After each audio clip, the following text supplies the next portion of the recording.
Good day, beautiful, bountiful, beloved immortal beings, and good-looking people. Remember, you're good-looking because you're always looking for and finding the good. That's the definition of a good-looking person. And we're finding a lot of good in the Chanukah story.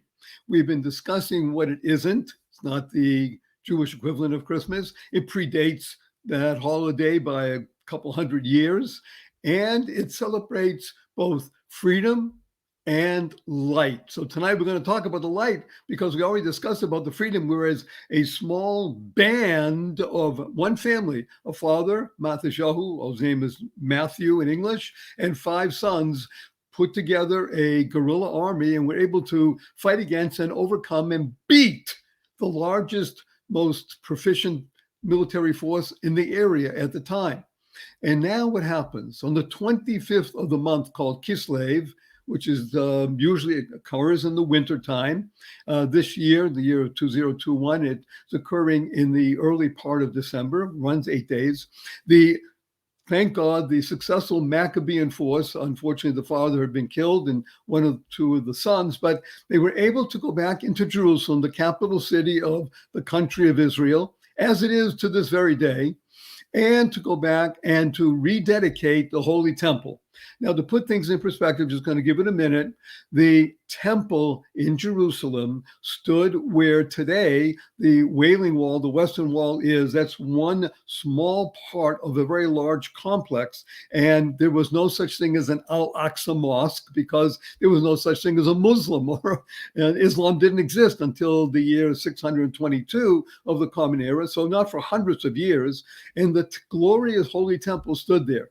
It stood for a total of 420 years. It was finally captured and destroyed by the Romans in the year 70 of the Common Era. But prior to that, before the Babylonians had destroyed the first Holy Temple, they had it stood for 410 years. So we're talking about 800 plus years of the Holy Temple standing in Jerusalem. And the great wondrous part of it is that there were many unique features of the Holy Temple. But one in particular was a 7-branched candelabra, which we call a menorah, because or means light, and you put this letter in front of light and it becomes a menorah. It makes it a gerund, a verbal noun. It means something that gives off light. And now what happens is we're able to go back in the temple and clean it up and remove all the pagan gods and such, and appurtenances that had been put in there by the occupying force, cleaned everything, and now we have the menorah. But what are we going to light it with? Well, it needs very special oil.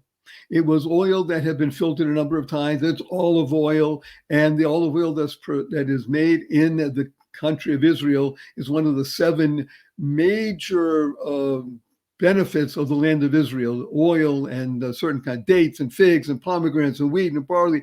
But this olive oil was renowned throughout the entire world, the Mediterranean basin, as being the best in the world for lighting, because that's what people did with oil. You use it to light, to illuminate. What are we going to do? So they went searching throughout and they found one small, what's called a cruse of oil, C-R-U-Z-E, or just imagine one jar of oil that should have lasted one night.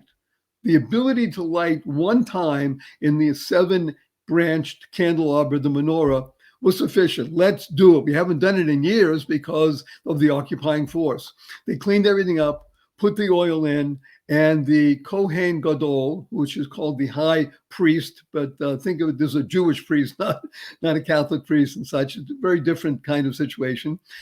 Lit the menorah, the 7-branched, and lo and behold, everything was great. It illuminated. It was bright. It was beautiful. Now, you don't put out the menorah. Generally speaking, it will go out because the oil only lasts for a particular time, usually one day. Came back the next day, and it was still burning. And it continued to burn night after night, day after day, night after night, day after day, for 8 days in a row, which allowed them to have enough time to produce more pure olive oil, which had to be filtered and such. So you could now continue. The genius of it was that it's a miracle. A miraculous event happened there called Chanukah, the dedication of the Holy Temple. The lighting of the menorah, which only should have lasted one day, lasted 8. And now we have the 8-branch something menorah, which everybody knows. It's really called a Chanukiah. I'm trying to balance it. It's hard doing it on the screen. You'll ask me why another time. But suffice it to say, you see 8 holes for putting in olive oil, and then one over here, which we'll talk about later. And this is, oil is called shemen. I'll just tell you very briefly, and then we'll talk about it next time. Shemen in Hebrew means oil. These unique letters, it's called a shin, a mem, and a nun. When you add the letter hey, or an H in this case, you now have the same letters that make up something called a nishama, which is a soul.